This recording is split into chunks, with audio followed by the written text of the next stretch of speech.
Hari Bol.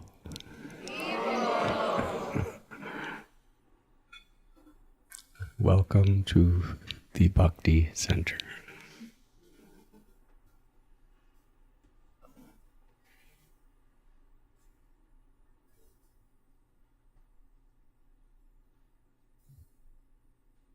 Today, I was asked to speak on the subject of Mother's Day, because it is Mother's Day.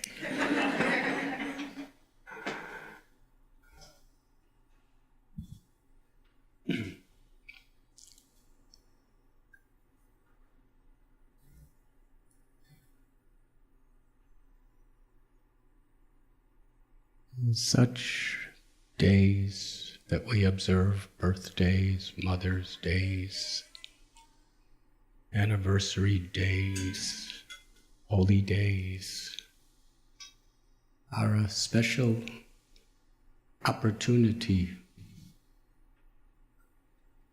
to appreciate, to take time to really appreciate, offer our gratitude, and try to reciprocate, not only for the day, but to make a commitment of reciprocation for what we have received.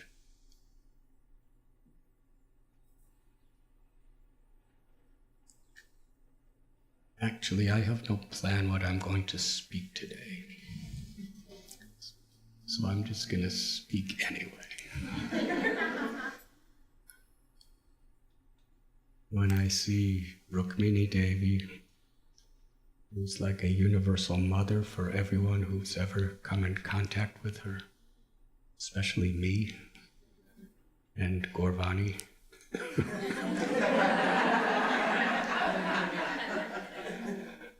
Who by divine arrangements appeared from her divine womb.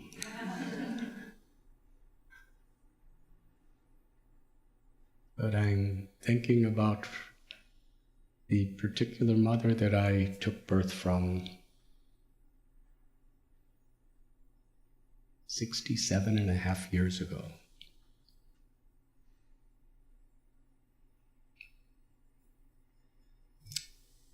And how I totally broke her heart.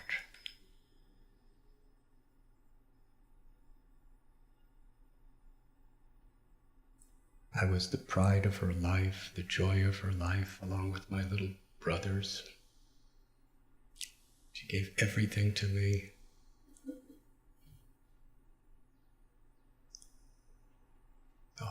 My whole childhood, she single-handedly cooked a wonderful feast every night for dinner.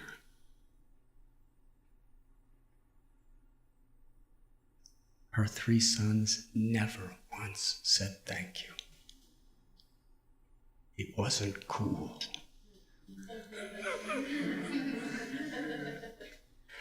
That was in the 50s. We never said thank you. We were just too busy playing. We just expected that's what she's supposed to do. She cleaned the house, she washed the clothes, she cooked for us, she packed lunch for us, made breakfast for us. She wasn't a wealthy lady. She went through the depression, Great Depression, struggled. When she was just a girl, her father died, her mother was an invalid. Her elder sister was, what can I say, she was abused in an alleyway and ended up the rest of her life in a mental hospital. When she was hardly a teenager, she had to maintain her sister and mother. So she was accustomed to selflessly serving.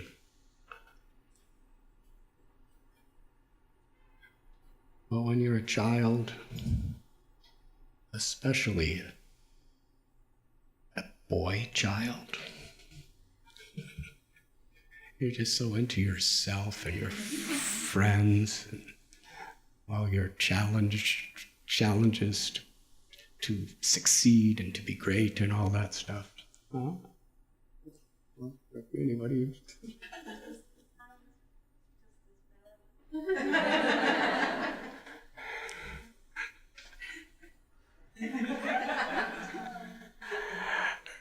I believe you, actually.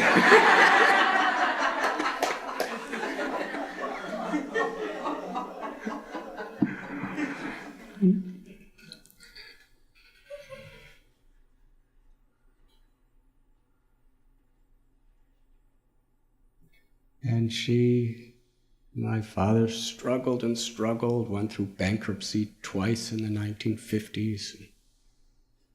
Could hardly make a living. My mother was scrimping and saving and cutting little coupons from newspapers to get 2-cent discounts. And yet she saved enough to support her mother.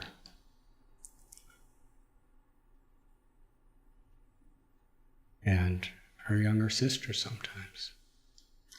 She was always, never said thank you. Never even recognized. In fact, if she got in the way of what we wanted as children, we just thought she was an impediment to our happiness. Because she wanted what was best for us, and we wanted what was worst for us. So that's kind of the dynamic between a mother and a child here in America, especially. And then came the 60s, the 1960s, where there was an official declaration of independence from our parents. It was a cultural revolution. It was a war against the elder generation. Everything that they held sacred, we considered to be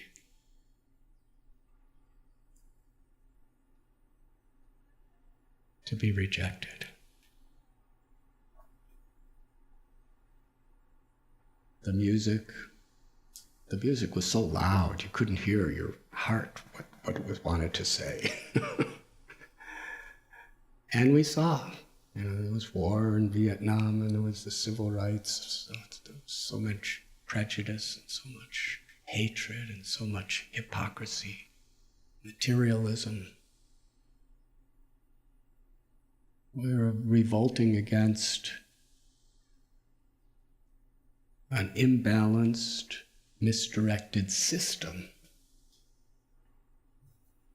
But it was especially targeted toward our own parents, who we thought represented that system.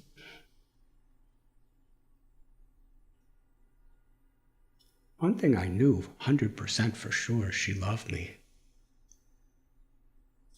But I thought she just didn't understand. My father too.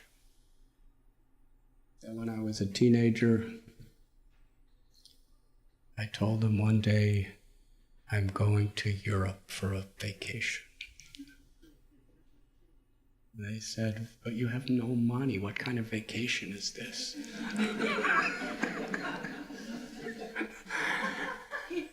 Because, their idea of a vacation is you save up for it and everything.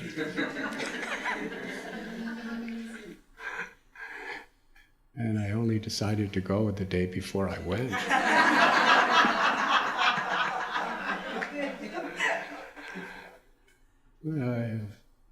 It's a pilgrimage kind of vacation.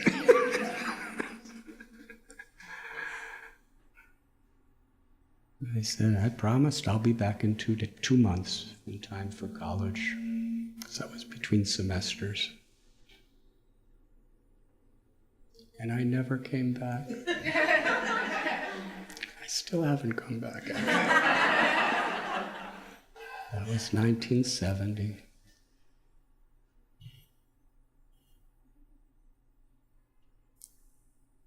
Mothers, when you're a teenager, and I was always very small and very skinny. I kind of still am.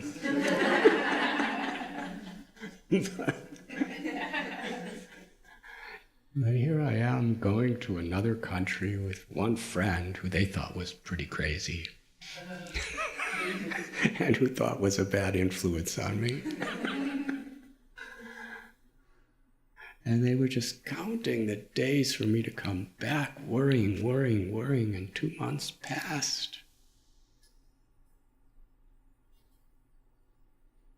I made one phone call to them. Well over 2 years, one phone call. That was from London. I was away for about a month.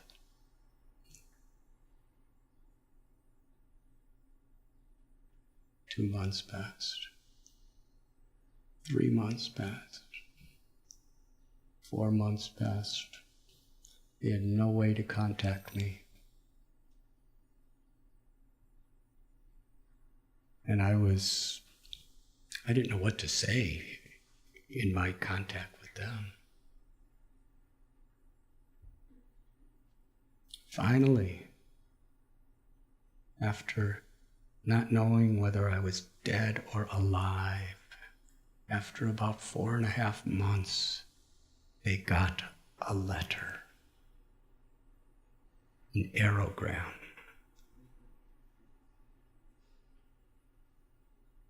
Said, I have decided to look for God and to see how other cultures view God and life.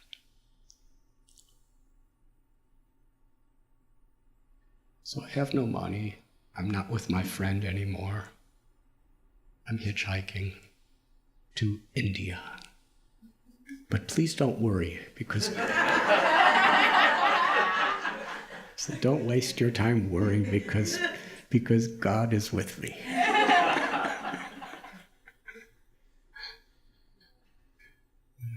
And that was it. And I said, I can't write letters much because I hardly ever see a post office. And you can't write to me because I have no address. I'm always traveling.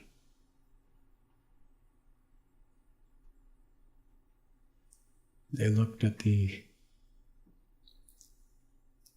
back of the envelope, and it was postmark Iran.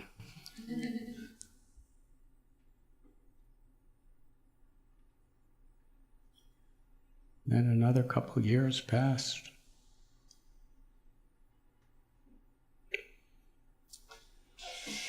I was so out of touch. I was really looking for God, and I loved them, and I knew they were suffering, but I just had to do this. And the more I was in that state of understanding, going within myself, the more I became sensitive.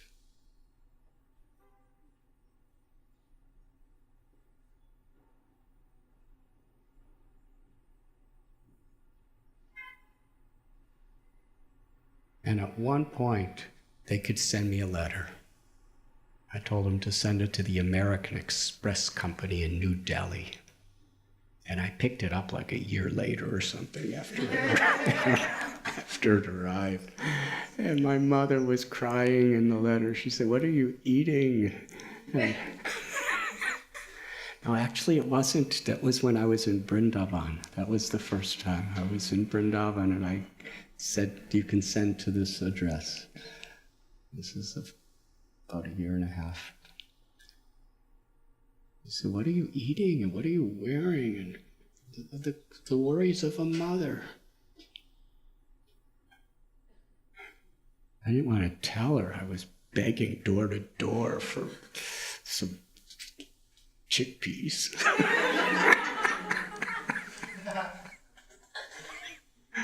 Or some raw wheat and roti.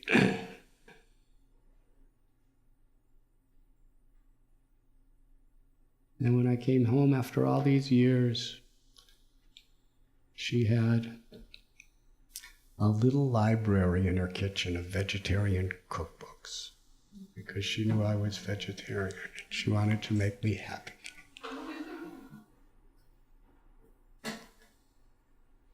So I broke her heart. But that's when I actually understood the nature of mother's love. Totally unconditional.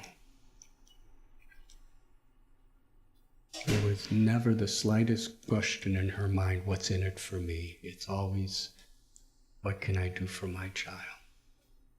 And if she couldn't do it, she was just praying constantly for the well-being of her child.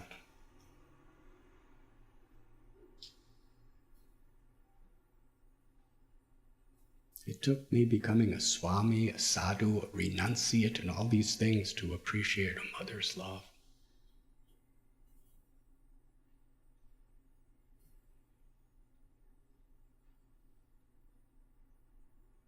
And to show gratitude.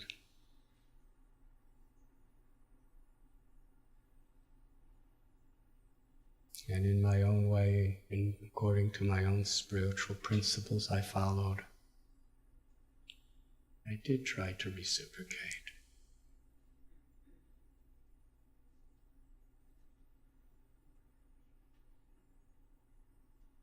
When she came to India with my father to see what we were doing, it was the first time she ever saw me giving a lecture. And she said to my father, "That's our son's body, but there's someone else inside of it."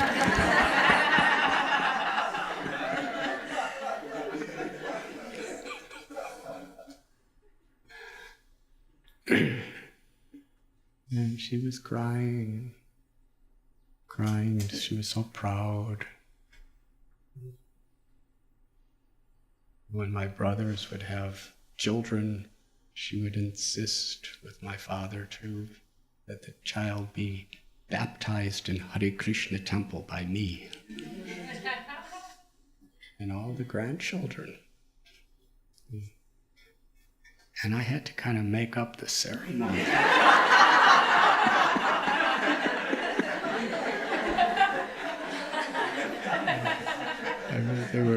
They were timeless traditions, but I had to kind of put them together to look like a baptism.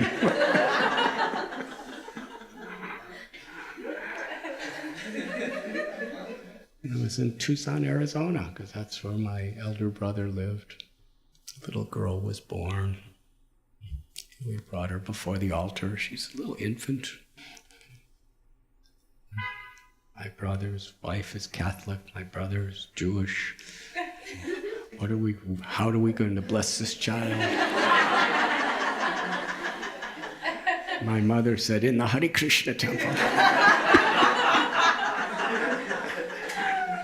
Your brother's a priest, he should do.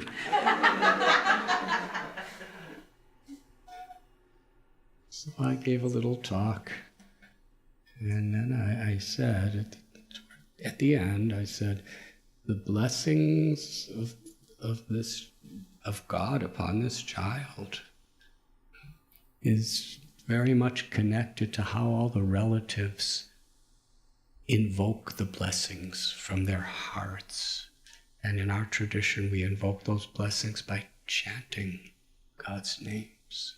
And I taught him the Maha Mantra. I said, now everybody, my aunts, my uncles, they're all there in this temple. And I'm just sitting on the floor with this little baby. I said, everyone raise your arms. And my mother interjected. She said, I know how to do it. I'll show everyone else. She said, you just watch me and do what I'm doing. When the kirtan started, my mother was Hare Krishna, and my aunts and my uncles and my father and my brother and my sister-in-law and everybody was Hare Krishna. Just pouring. I said, the louder you do, the more blessings will come on this little baby. It was tumultuous. It's very deep and devotional. Then my mother said, give her a Krishna name.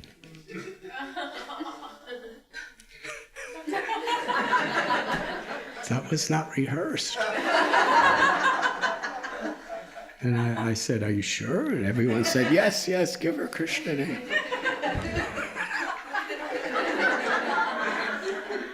Her name was Sarah, so we just added another part. Said her name will be Saraswati. And after that, my elder brother would call her Swati because he thought Sarah was the material part and Swati was the spiritual part. I said, no, they're both spiritual.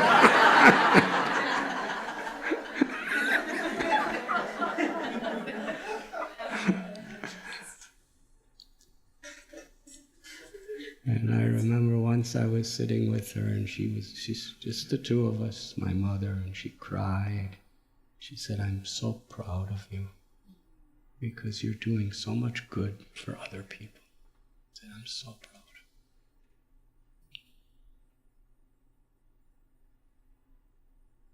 That's a mother's heart. Even I broke it 1,000 times, 1,000,000 times, still.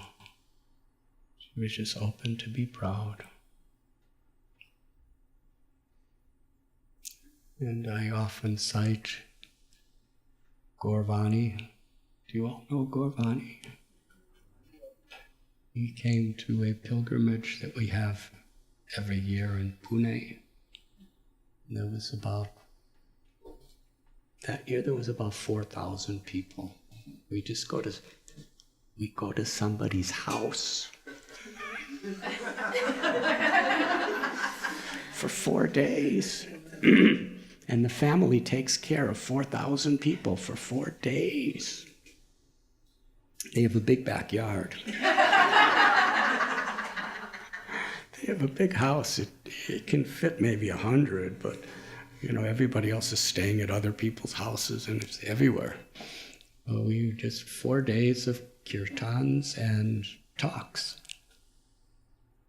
And they would arrange all the prasad, the food, and it would be dramas and plays, and lectures and seminars, and kirtans, and just over and over again, those things. And Gaurvani really charmed the hearts of everyone. At that time was the first time this community had ever met him. And at the very end, there's a session where everyone's there, and some of the speakers, Yamuna Devi used to come to that regularly, and Tina Tarini. So it's a closing session. We just say thank you to everyone. Give some closing comments. Gaurvani, he talked about how when he was younger, he went astray. And he said, I only came back on the power of the prayers of my mother. And then in front of everybody, he started to cry. There was silence. And 4,000 people, let me do a mathematical calculation. That means 8,000 eyes.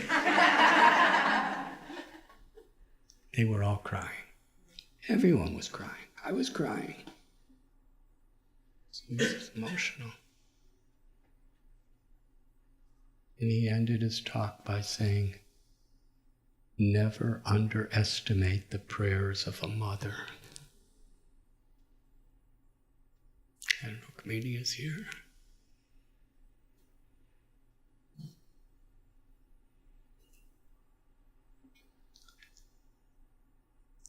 Today the talk is entitled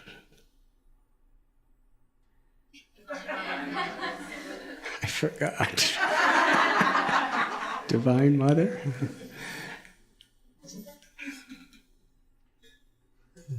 So where does that motherly love originate?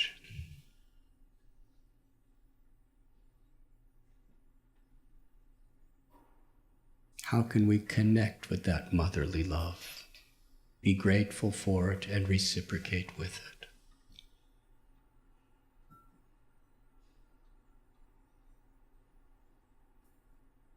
In every great spiritual path, those that believe in a supreme being,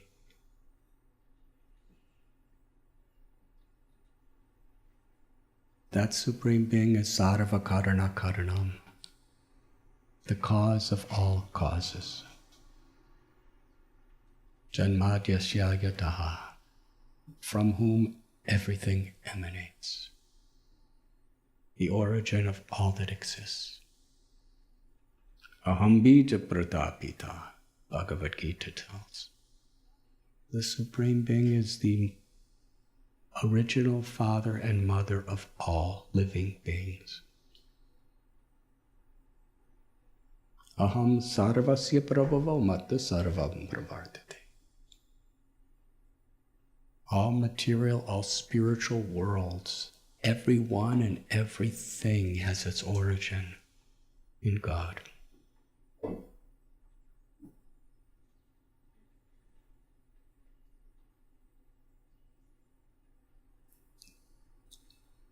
In the Vedic literatures, throughout, the basic principle of all true yoga paths is the interaction between the male and female aspects of that one Supreme Being. Radha Krishna Pranaya Vikratir Ladini Shakti Rashma. This verse tells that the absolute truth is Advaita, is one. But that Supreme One, forever, eternally, is manifesting as two. Radha Krishna, Sita Ram, Lakshmi Narayan, Bhuvaraha. In the context of this cosmic manifestation, Parvati, Shiva. Male and female principle. And the love that is shared between the one Supreme with himself or herself, depending on which perspective, is the origin of all love. Shakti means the energetic source, and Shaktiman is energetic source, and Shakti is the divine energy. This Shakti, the divine feminine aspect of the Supreme,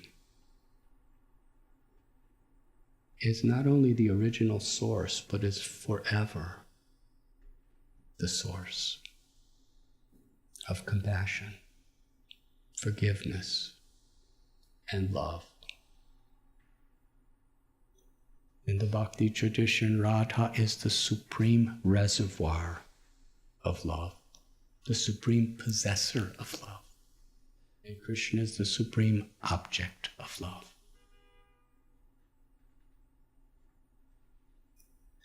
Just like the sun and the sunshine, they cannot be separated. The sunshine is the Shakti of the sun. So it's that feminine divinity, Radha, that actually gives us the means by which we could be connected to our original love, the supreme nature that is within each of us. The path of bhakti is especially a process, a lifestyle, a culture, a way of speaking, feeling, willing, acting in a way that we are in harmony with grace, the feminine aspect of the Supreme.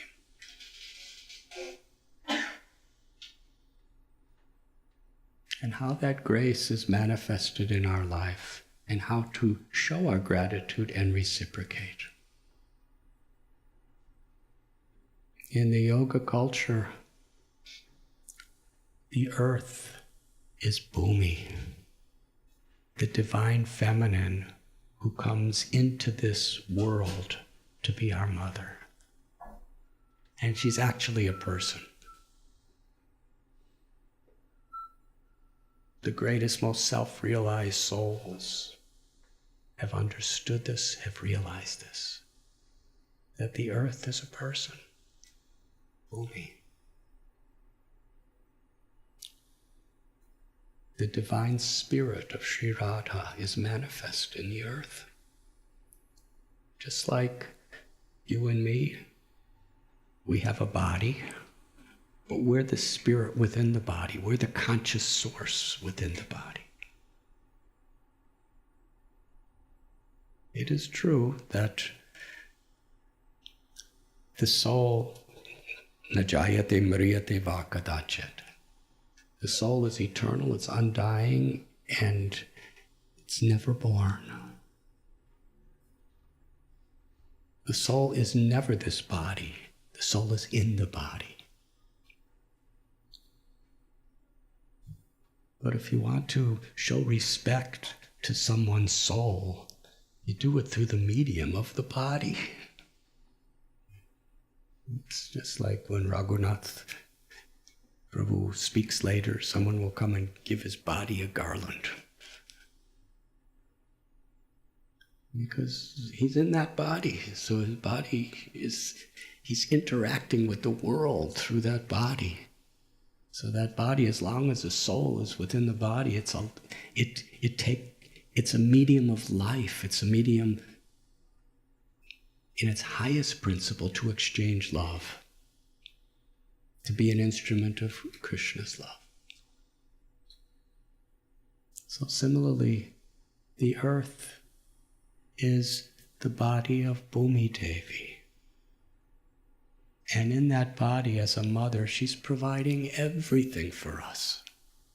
She's providing air to breathe, water to drink, food to eat. She's provided all the elements of the body itself. Our brain, all of our organs, our power to see, our power to think. Everything is a gift of Mother Earth, through the elements of Mother Earth.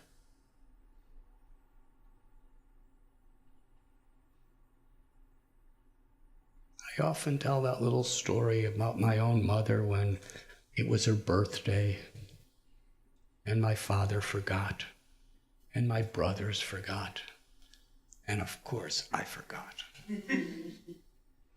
Yeah, I played all day. It was in August 15th, so school's out, so I'm just playing all day, and I come back at night, and my mother was like, nobody cares. She didn't say anything. She had the dinner and everything made, and somehow or other, I think I saw a letter on the kitchen cabinet from my aunt saying happy birthday. I thought, it's her birthday. So what am I going to do? And I ran outside and I went to her little rose garden. And we just had a tiny backyard, and there was just like 3 rose bushes. And there was only like 1 rose growing on it. And it had all thorns on the branch. I ripped the rose off her rose bush, and was hoping she didn't know I stole it from her. Now there's nothing left in her garden except thorns. I stole the only rose. went and I ran inside and I gave it to her and I said, "Happy birthday." And she cried with such happiness, and she put it to her forehead, and she put it to her nose, and she put it to her heart, and then she put it to her forehead again, and then her nose, and then her heart. And she said, "Thank you, thank you." And then she said, "It's not the thing that gives anything value. It's the love in which it's given." She said, "If you were to give me a diamond ring or a pearl necklace, it could not have more value than this rose that you stole from my garden."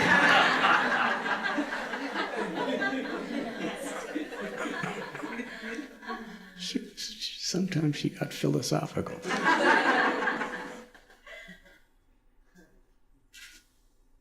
Because he said, she taught me this, that things could give some sense of stimulation to the mind and senses, but things can never, ever, ever touch the heart. Only love, to give love and to receive love, can touch the heart. And real happiness is a state of heart. So what's really valuable in this world is not all the stuff people are fighting about. It's love. And the origin of that love is God's love. And that love is coming to us through the feminine aspect of God. We're speaking, we're seeing, we're eating, we have the power to digest. Everything is a gift of Mother Earth.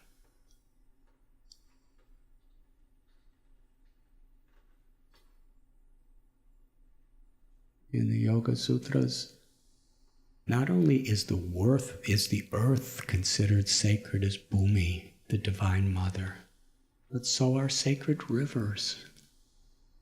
Mother Ganga, Mother Yamuna. Mother is Mayi in Sanskrit, or Mata. Yamuna Mayi, Godavari Mayi. Because these sacred rivers in India, without the rivers, there's no possibility of life. That's the water source. In most places, there's a monsoon, which lasts a few months, and then no rain. And the only water that sustains is the rivers that are flowing. They quench our thirst. They nourish all the crops in the fields. They clean our bodies. But most of all, when we understand, when we recognize that this is God's grace, this is Mother Ganges. And how do you worship Mother Ganges? Take a little water from the river, and with a sincere intent and a prayerful heart, pray, Mother Ganga, in my gratitude to you, I offer you this water as a gesture of my devotion. And you put the water. And I've done this so many tens and thousands of times in holy rivers. And it's really amazing. Sometimes, if you go to Navadvip or Varanasi in the rainy season, Mother Ganga is over a mile wide. It's just water flowing. And how much water fits in my hands? Am I thinking, Mother Ganga, I am so great. So that you will survive, I'm giving you this water. She doesn't need the water. I'm taking it from her and giving it back to her.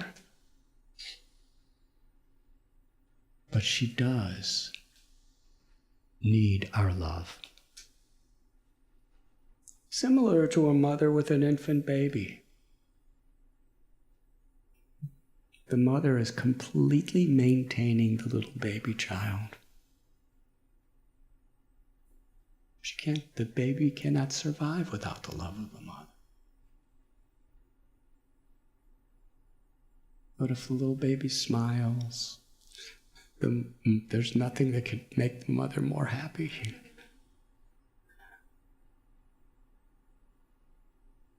All she wants is love. Giving love and receiving love. When I'm offering this water to Mother Ganga, if I'm proud, if I'm thinking, just see, my hands are bigger than that person's hands. Yes? There might be some big military person next to me in the river going with giant hands, offering.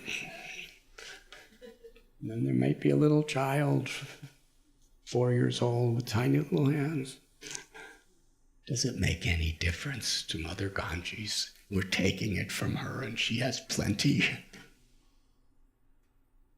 But it does. Patram pushpam palam toyam yome bhakta prayachjati taraham bhaktu paridam ashnami prayatatmana. Krishna tells in Gita, if you offer me even a single leaf, a flower. He doesn't say flowers in the plural, he says a flower. Maybe a dandelion.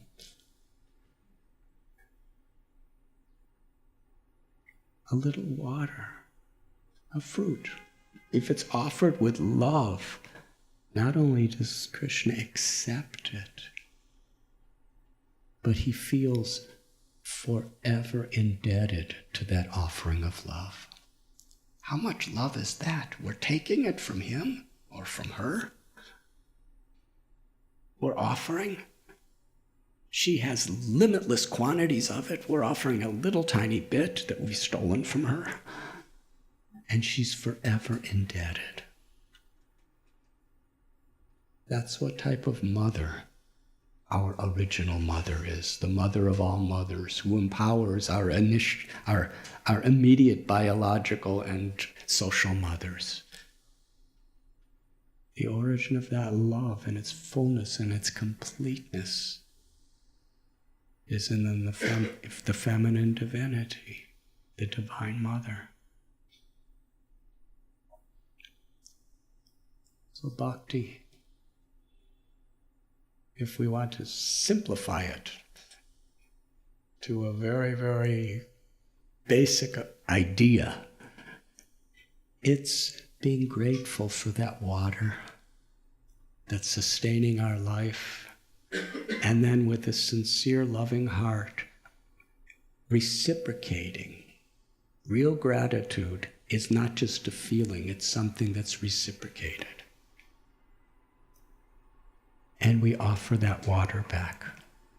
Thank you. It's not the water, it's the love in which the water is offered, the gratitude that gives that little palmful of water limitless value.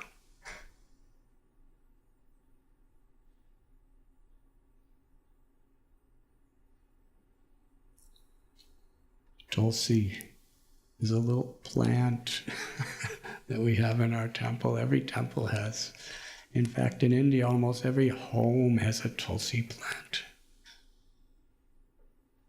Tulsi is an expansion of Brinda, an expansion of Radha, the Divine Mother.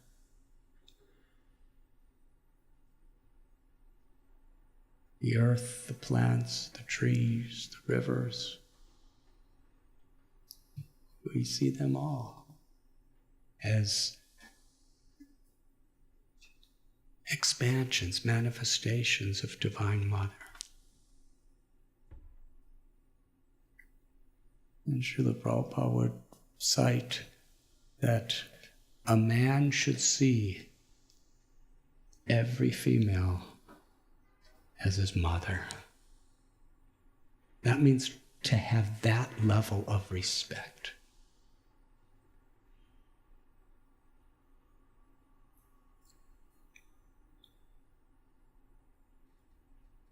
Lord Chaitanya. How many have heard of Lord Chaitanya? Please raise your hands. Because I'm kind of new here, so I don't know who you are to an extent. But Lord Chaitanya is Krishna who appears with the love of Radha. We were quoting a particular verse where the Absolute is one and they're forever two, to reciprocate love, and that love is the origin of all the love that's dormant within the heart of every eternal soul. It's just forgotten for many of us. And yoga is to revive, awaken that consciousness of who we truly are and the love that we're seeking in its fullness.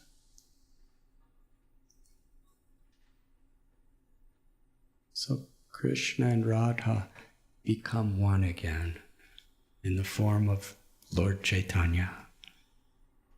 The Vedic literatures over 5,000 years ago many times prophesies his coming. He will have a beautiful golden complexion. And Lord Chaitanya, who is Krishna with the love, with the compassion of Sri Radha, tasting it, gives it freely, without discrimination of who is fit or unfit. And the means by which he's giving is this Sankirtan, through this culture of chanting God's names. So Lord Chaitanya, after he was revealing his Sankirtan movement in a place called Navadvip in Bengal,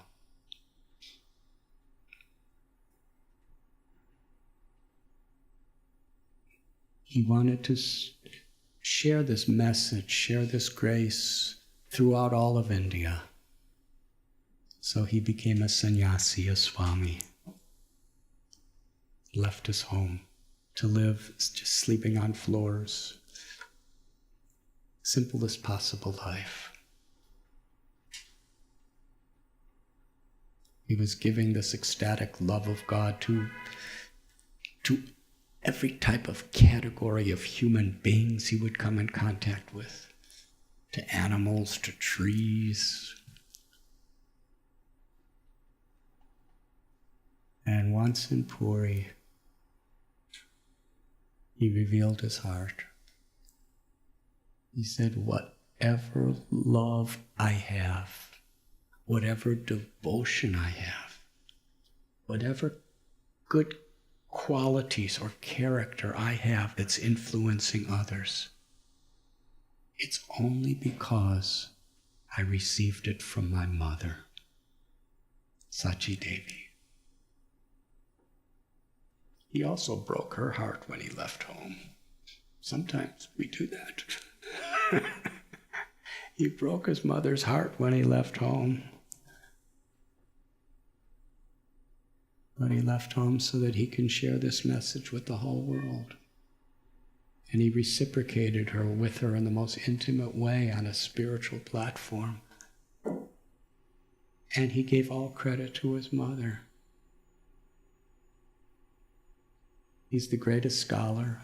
He's the greatest renunciate. He's the greatest teacher. He's a great avatar. And he's telling that whatever I have, it's only by the mercy of my mother.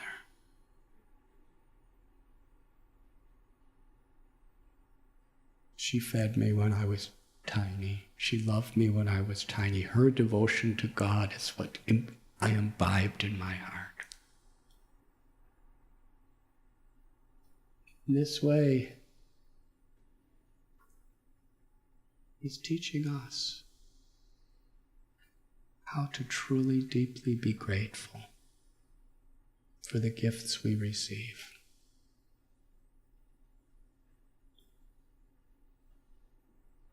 And whenever Sachi Devi would, after he took sannyas and left, whenever Sachi, his mother, would cook, she would actually see him with her eyes coming and eating the food. And because she was so humble, she was thinking that it was some sort of dream or some sort of hallucination. But it was actual. Lord Chaitanya sent a message with one of his devotees, Damodar Pandit. Go to my mother and tell her, when she sees me there eating the food, I'm there. And he even told Damodar Pandit to say, on this date you cook this, this, and this, and on this date you cook this. Be assured, I'm always with you. Whenever my mother is giving her motherly love, I am with her.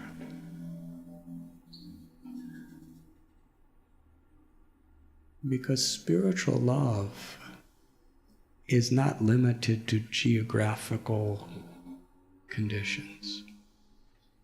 It's not even limited by time.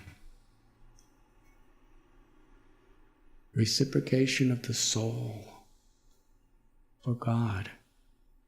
And with Bhagavan as the medium, the Supreme as the medium, the reciprocations of souls with each other are forever.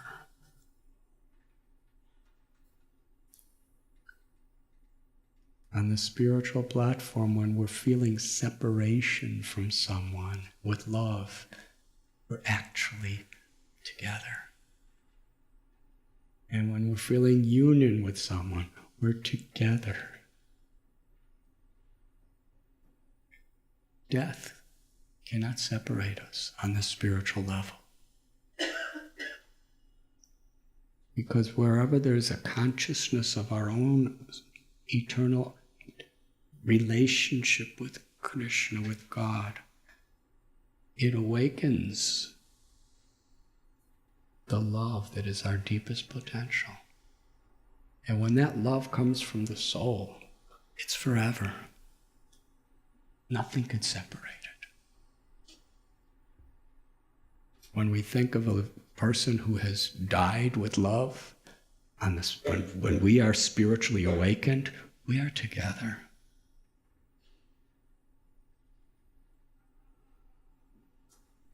If our loved ones in India and we're in New York City, we're together. Because it's the love, the soul is not limited, that actually is the connector.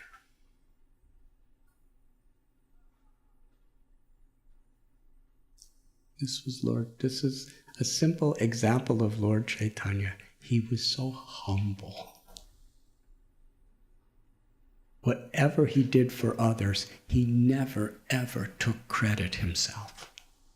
He gave all credit to others. In this case, his mother. I remember our beloved Guru, Srila Prabhupada, he left India when he was 69 years old, and he had 40 rupees, which was equal to less than $7. When he got 38 days in a cargo ship, he ended up in Butler, Pennsylvania. Have you ever been there? That's where he started his movement, in Butler, Pennsylvania, because that's somehow the only place he could go. And he couldn't even exchange the rupees, because in those days nobody wanted rupees. And then he came to New York City, and some Sally Agarwal, a lady, gave him enough money for a bus to New York. Greyhound. And he struggled, practically homeless, just going from place to place. And after a few years, he had tens and thousands of followers and over 100 temples and communities and schools. And he never took credit for anything. He'd give all credit to his followers. You have all done it. He gave all credit to his guru. He gave all credit to Radha and Krishna. This is greatness. Greatness is gratefulness. When you're grateful for something, you don't take credit for it.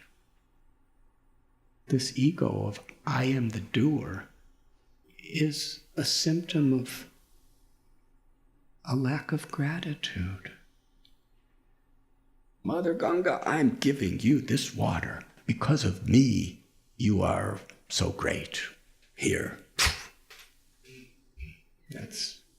Some people do it like that. But it's total out of touchness with reality. When you're offering, you're humble, you're seeing all the water around you. Because of you, I'm alive. Spiritually, emotionally, physically, I want to show my gratitude by offering what you've given me with love. That's all anyone could do in this world. How could we not be grateful to Mother Earth? How could we not be grateful to God, to Krishna, the creator, sustainer of everything that exists? And if we actually have that attitude of gratitude, then you'll be grateful to everyone who's helping, anyone who does anything. We see in great saintly people, they're even grateful to their enemies. Because of you, I've realized what I'm not supposed to be doing. Because you've hurt me so bad, I have such good realization that I never want to hurt anybody like that. Because you have betrayed me, and I know the pain of it, you've taught me that I'll never betray another person.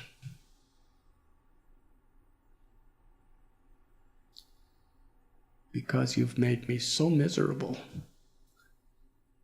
you've helped me to turn to God like a baby crying for a mother. In this way, when we have an attitude of gratitude,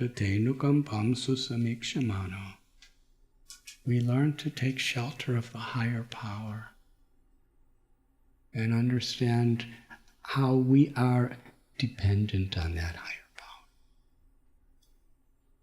I think it was in 1976, it was the 200th anniversary of the United States of America.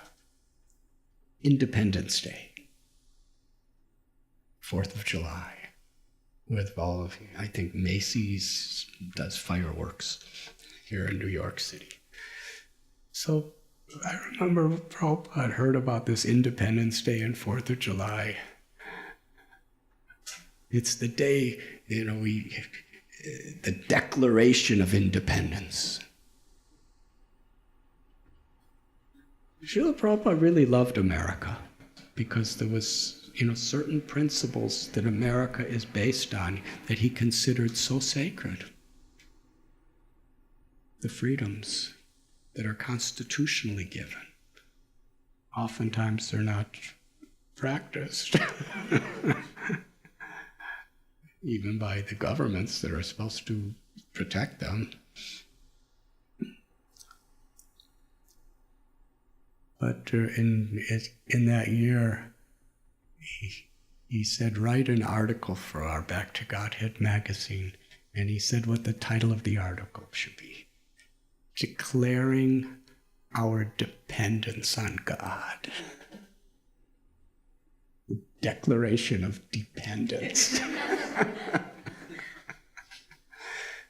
Because, and I learned these things from Radhanath Swami, when we actually declare, not just by saying ki jai, but in the way we live, in the way we treat other people,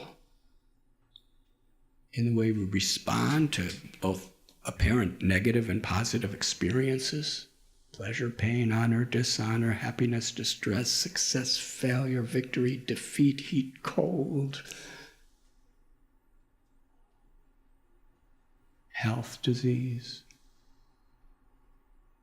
When we actually depend on take shelter and depend on the supreme higher power, which we are dependent on, recognizing that. The more we depend on God, the more we're actually independent. We're independent from illusion, we're independent from suffering, we're independent from death.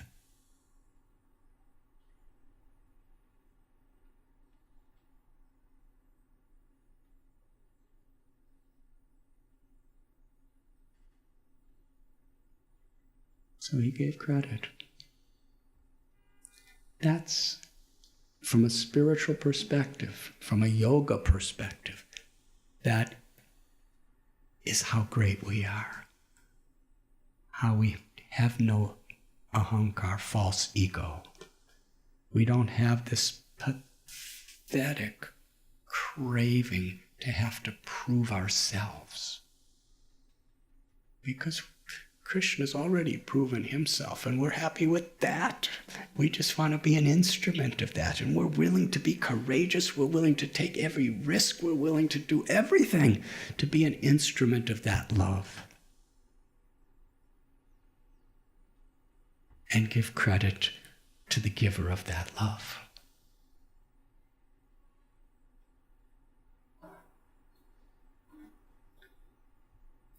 I remember Srila Prabhupada, he started this movement single-handedly, and they asked, why don't you name the movement after yourself? He said, because I haven't done anything. Krishna did everything. I'm just a servant of the servant of the servant.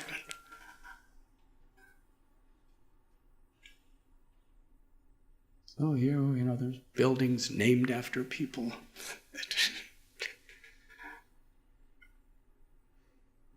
But for enlightened souls, we see wherever this ego,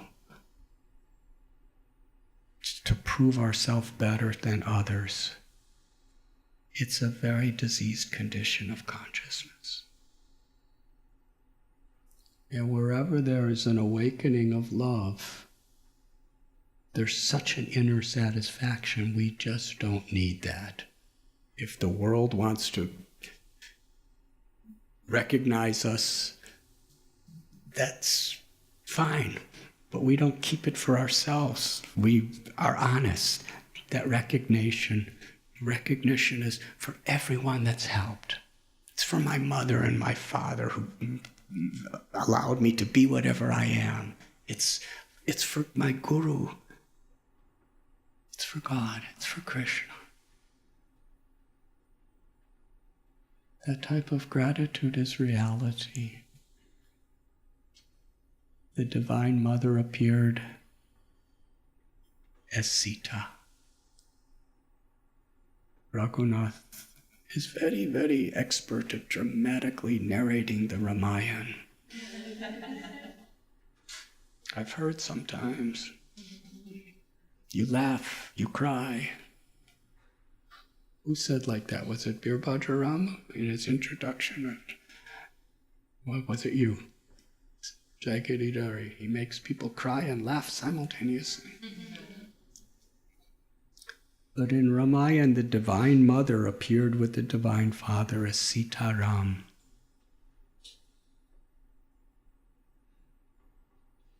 And although Mother Earth is all powerful,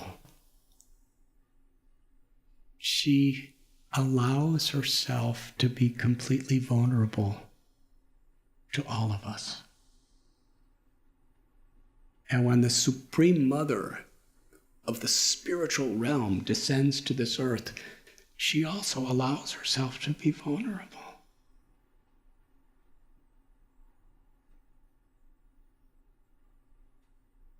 So there's the story of Ravana. Ravana was such an egomaniac. Everything was about himself. He was the personification of selfishness. He wanted to be the controller, the enjoyer, and the proprietor. And he could not tolerate anybody else taking credit for anything. If somebody else did it, he wanted the credit. And if he did it, He demanded the credit. And that disease grew to such an inflamed state. And just by hearing about the beauty of Sita, the wife of Ram, he could not tolerate that Ram has Sita. She must be mine. So by very duplicitous methods, he kidnapped Sita. Sita could have burned him to ashes with her glance in a second if she wanted to, but she just went along with it. And she appeared helpless. That was his illusion. He's thinking he's stealing Sita. He wanted to exploit. And then there was Hanuman, the master of yogis. The greatness of Hanuman is not the unbelievable asanas that he can perform. He could do any asana. And he never gets old either.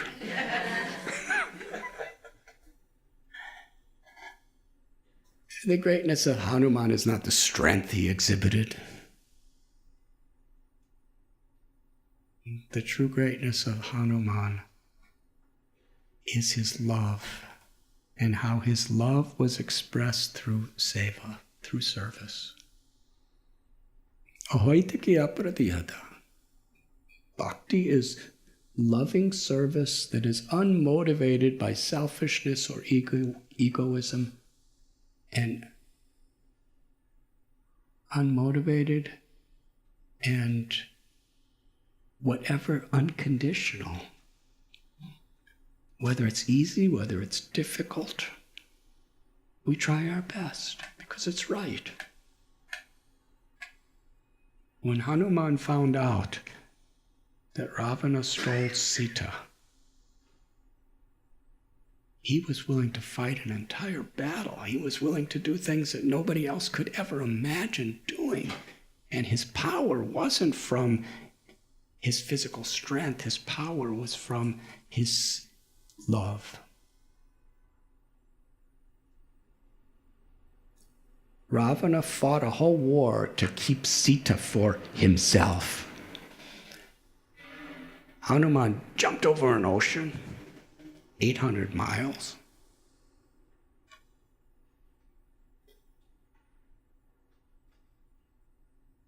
When he got over the ocean, and there were so many tests, but I only have 1 minute left.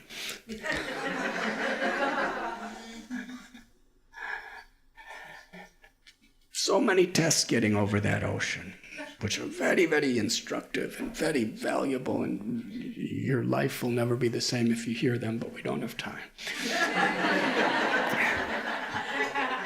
When he came there, he saw Sita was, she would not, no matter how much money, no matter how much she was threatened, nothing could divert her attention from her love for Ram.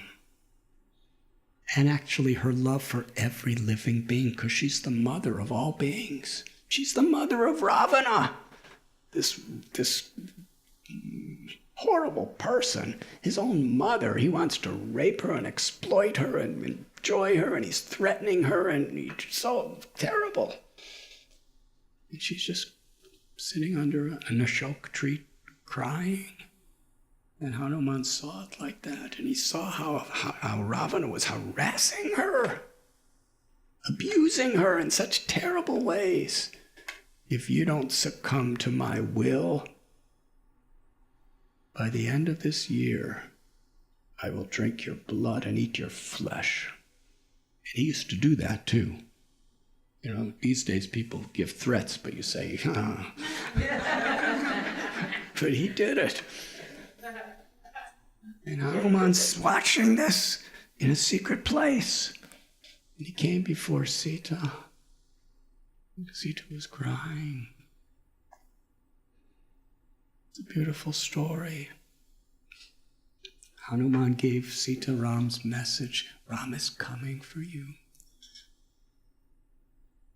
And he sent me this ring just to show you that I'm really his messenger. And Sita had a little jewel. And she said, give this to Ram so he knows that you've met me, and tell him that my heart is 100% at all times meditating upon him with love.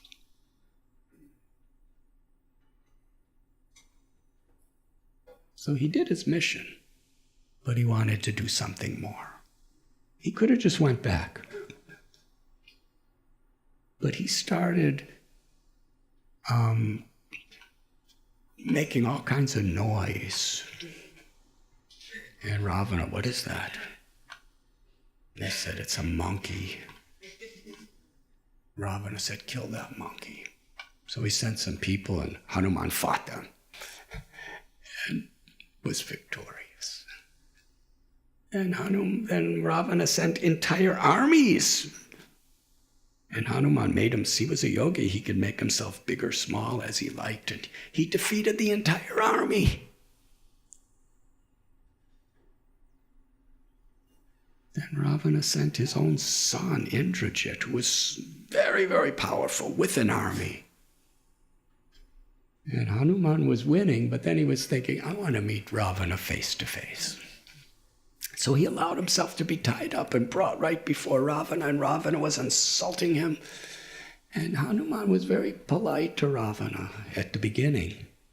He said, just give Sita back, and Ravana will be your, and you will live happily ever after.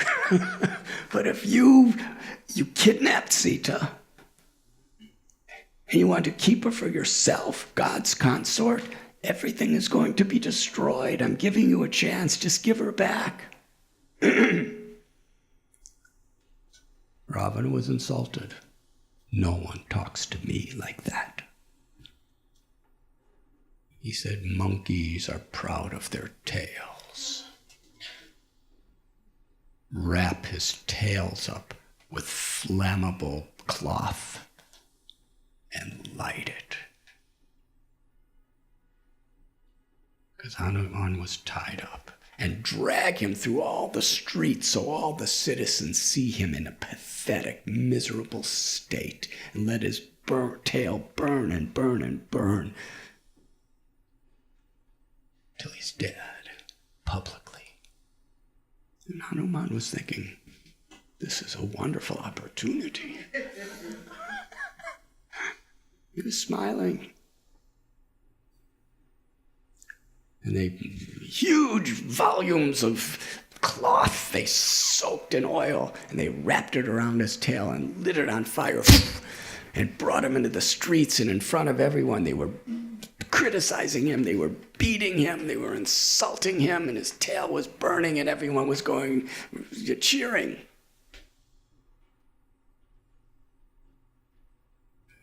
And then Hanuman, he just made himself a little smaller, did some asana to make himself smaller, contracted himself. And he slipped out of the ropes and then jumped to the rooftop and touched the roof with his tail. The entire building went on fire. And monkeys like to jump. He jumped to the next rooftop. His tail was blazing.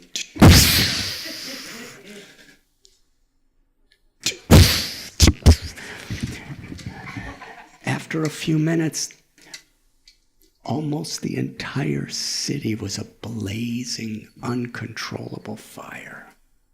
And Ravana was beyond his control. It's interesting, isn't it? Because Ravana lit that fire with his own hands. It was the fire that he put on Hanuman's tail that burned down his entire kingdom. This is a graphic, historical example of what goes around comes around.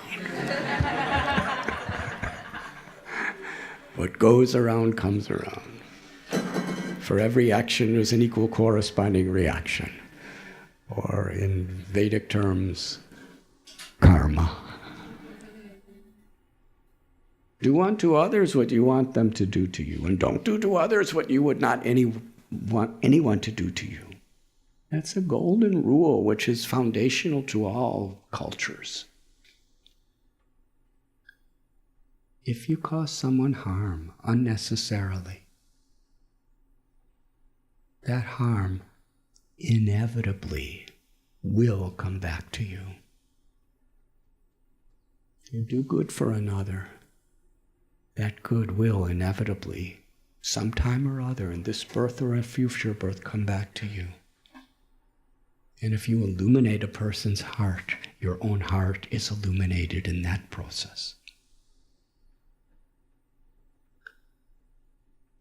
So the very fire that Ravana put on his tail came back to Ravana as the worst nightmare of his life. Everything was burning.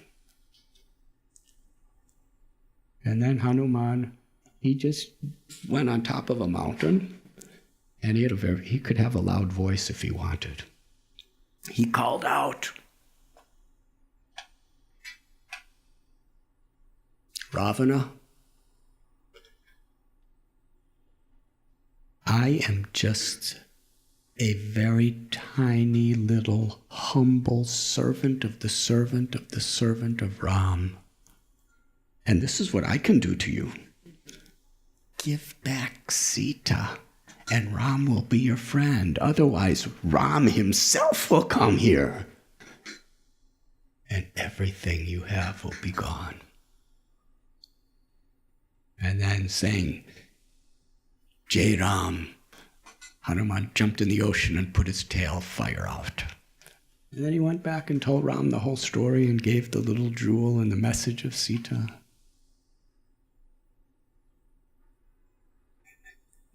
Actually, the favorite part of the story is coming up, but on another day. The story of Vibhishan is something that's so deep in my heart, how it has affected me.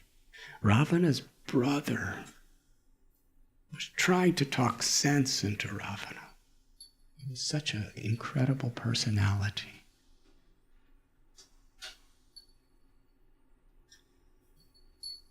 So this is Mother's Day. Sita's the Divine Mother. Bhagavad Gita tells that every one of us in this world, we have an exploitative tendency and we have a devotional tendency. The devotional tendency is our original spiritual nature, and the ego creates this exploitative, egoistic, selfish tendencies.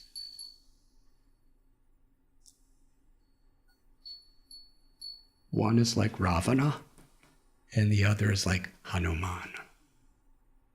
Hanuman was willing to do everything and anything, and he never took credit. He gave all credit to Ram. He gave all credit to Sita. He gave all credit to everyone else around him. And Ravana could not tolerate anybody but himself getting all credit.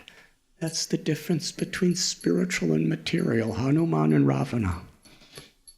One wanted to enjoy Sita for himself, and Hanuman simply wanted to bring Sita to Ram, where she will be happy. It's the very basis of spiritual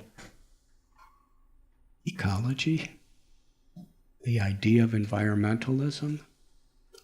It's the very basis of how we deal with money. Money is wealth, fortune. Lakshmi is Sita, the goddess of fortune. If we exploit money for selfish, sinful purposes, it's like Ravana. That money is Sita, personified. If we use it for as instruments of God's grace, for compassion to others, then we're like Hanuman. Even our abilities are fortune. Whatever abilities we have are blessings of Mother Sita.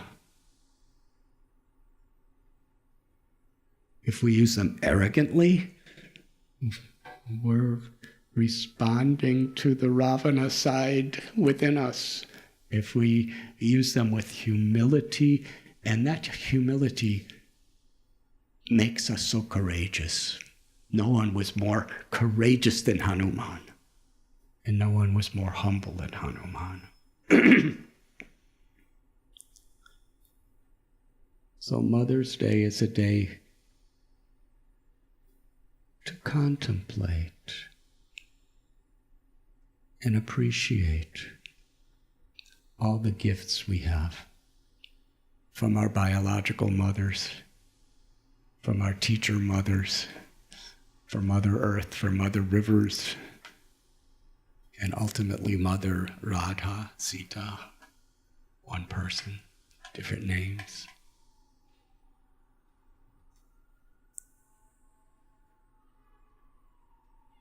And to reciprocate. Whether we tear a rose off our mother's rose bush, or whether we manage the Bhakti Center, or excavate the Super Soul Farm, or raise our children as caretakers of God's love. Whatever we do,